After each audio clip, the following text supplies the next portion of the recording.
Sir ये अभी शेरगढ़ में एक घर में धमाका हुआ है। लोग कह रहे हैं कि पटाखा बनाते समय वो फूटा हुआ और कई लोग घायल भी। उसमें क्या कहना आपका? हाँ, ये थाना कुंडा क्षेत्र के ग्राम शेरगढ़ में एक घर में तेज़ आवाज़ का धमाका हुआ, जिसपे मौके पे जाकर देखा गया तो 4 उसमें लोग व्यक्ति घायल थे। उनको अस्पताल भेजा गया है और मौके पर छानबीन की जा रही है। प्रथम दृष्टया ये जानकारी हुई कि ये परिवार जो है, इसमें एक महिला के नाम लाइसेंस है आतिशबाजी बनाने का और रखने का, गोदाम का लाइसेंस का, और मौके का जांच परीक्षण किया जा रहा है। और इसमें यदि कोई उल्लंघन पाया जाता है या लॉ का वायलेशन है तो उसमें FIR दर्ज की कार्रवाई भी की जाएगी। बाकी घायलों का इलाज प्रयागराज भेज दिया गया, वहाँ किया जा रहा है।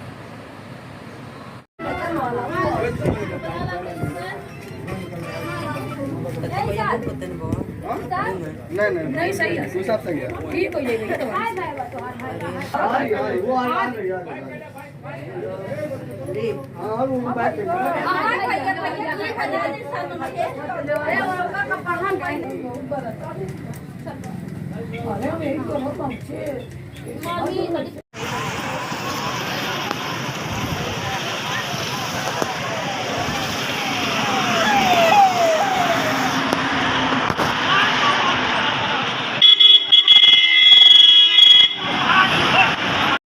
हमारे आदरणीय सांसद महोदय, विधायक जी और मौर्य बंधुत्व क्लब उत्तर प्रदेश के सभी पदाधिकारी, एक बार जोरदार तालियां आदरणीय उप मुख्यमंत्री उत्तर प्रदेश श्री केशव प्रसाद मौर्य जी के लिए।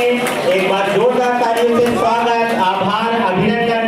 आपने इस कार्यक्रम में गरिमामय उपस्थिति से का महत्व आज से नहीं, अनादिकाल से, या मतलब इसका वर्णन करने का समय नहीं, मैं उसमें समय नहीं ले जाना चाहता क्योंकि देरी से आया हूं। आप लोगों के कई सत्र होने हैं, मुझे जानकारी है, और उसमें जिनको सुनने के लिए आप आए हैं उनके सुनने और सुनने में मैं बाधा भी नहीं बनूंगा। मैं समझता हूं हम सब राजनीतिक कार्यक्रम में आए हुए हैं, सरकारी कार्यक्रम में आए हुए हैं, उन कार्यक्रमों को करेंगे और आप सब जिस लक्ष्य को लेकर के आए वह लक्ष्य आपका पूरा हो। माँ सरस्वती की आपको कृपा प्राप्त हो और आप जो क्षेत्र अपने जीवन के लिए निर्धारित किए हैं उस क्षेत्र में सफल हो, यही कामना करते हुए, यही भगवान से प्रार्थना करते हुए अपनी वाणी को विराम देता हूँ। एक बार फिर से आयोजन समिति के सभी सदस्यों को बधाई देता हूँ। बहुत बहुत धन्यवाद।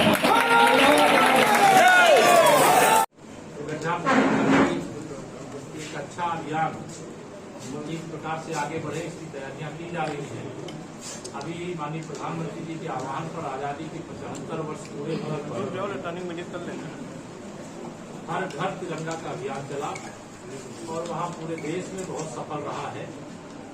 प्रदेश में सफल रहा, प्रतापगढ़ में भी बहुत सफल रहा। मैं इस सफलता के लिए समस्त प्रतापगढ़ वासियों को, भाजपा के हमारे अध्यक्ष सहित उनकी पूरी टीम को, हमारे माननीय सांसद, माननीय विधायक, परिषद जो भी और जनपद के सभी नागरिकों को भी इसकी बधाई देता हूँ। और अमृत सरोवर एक बड़ी योजना है जो एक पीढ़ी, वर्तमान पीढ़ी बनाने का काम करेगी और कई पीढ़ियां उसका लाभ प्राप्त करेंगी। उस दिशा में भी जनपद में अच्छा काम हो रहा है और आगे यह 1 वर्ष तक इसी गति से चलता रहेगा। और हमारा प्रयास है कि लोकसभा में 75 अमृत सरोवर माननीय प्रधानमंत्री जी की प्रेरणा से बहुत अच्छे ढंग से चल रहा है। उसमें जिला पंचायत, क्षेत्र पंचायत, जैसा आपको बता रहा था कि 2019 में लगातार मोदी जी के नेतृत्व में हमारी दूसरी पारी क्षेत्र में शुरू हुई थी।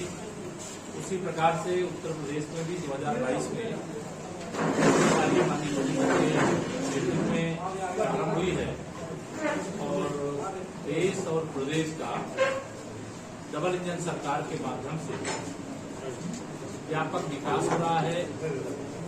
जो गरीब कल्याण की योजनाएं हैं गरीबों तक पहुंचाने के लिए सारी मशीनरी को सक्रिय करने का काम, भ्रष्टाचार लेकर के जाएंगे। अगर कोई उससे संक्रमित हुआ तो दूसरे पे फैलाएगा। लेकिन अभी मैं बैठक में ये निर्देश देने ही वाला था, आपने सवाल कर दिया। जो नई गौशालाएं बनकर तैयार हैं, गो आश्रय स्थल बनकर के तैयार हैं, जो इस प्रकार के छुटकाएं वहां ले जाएं।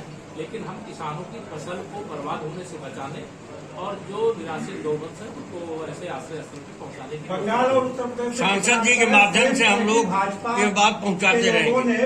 सांसद जी के माध्यम से हम लोग ये बात पहुंचाते रहेंगे। लेकिन सर जो गो आसान है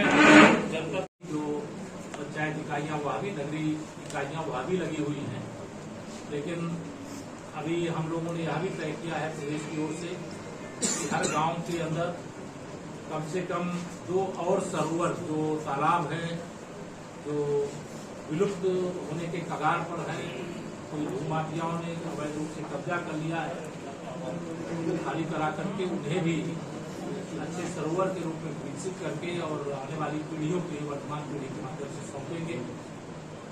हमारी कोशिश है सरकार के माध्यम से कि जो जनता के लिए योजना बनती है वो जनता तक पहुँचे।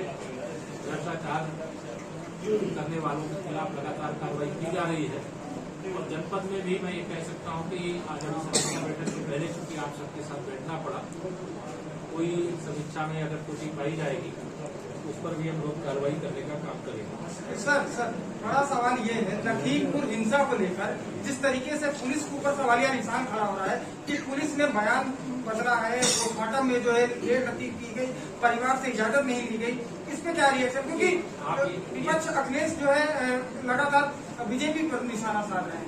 अखिलेश यादव जी की जो राजनीति है वहाँ किया कितने बड़े अपराध का अगर पुलिस ने खुलासा किया तो पुलिस का मनोबल बढ़ाने की जगह तो अपराधियों का मनोबल बढ़ाने का काम करें। किस तरह का कार्यक्रम है और क्या दिशा निर्देश अपने बच्चों को दिए?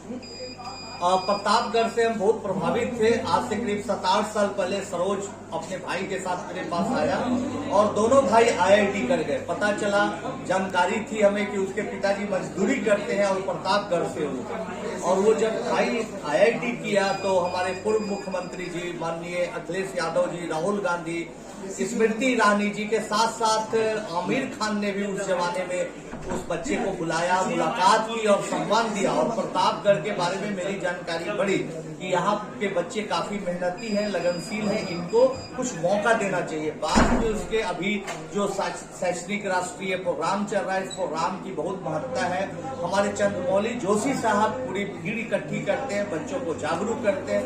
इस प्रोग्राम में आना, इस कार्यक्रम में शरीक होना मेरा धर्म था। मैं आने वाले भविष्य में सुपर 30 में यहाँ के बच्चों को ज्यादा से ज्यादा शामिल करूं, इसलिए यहाँ स्थानीय लोगों से निवेदन करके मैं यहाँ भी एक बहुत बड़े टेस्ट का आयोजन करने जा रहा हूँ। सर एक सवाल और है, ये सुपर 30 बनाने का कॉन्सेप्ट कैसे आपके दिमाग में है? अब तो फिल्म आ गई, हर बच्चा देख लिया है। कभी पैसे के अभाव में कैमरेज नहीं जा पाए थे, इसीलिए सोचा कि चलो भाई हमारे जैसे लाखों करोड़ों बच्चे हैं जिनमें प्रतिभा है लेकिन पैसे नहीं इसलिए चलाया जाए। आप लोग का बहुत बहुत धन्यवाद। फिर जल्दी ही मुलाकात होती है।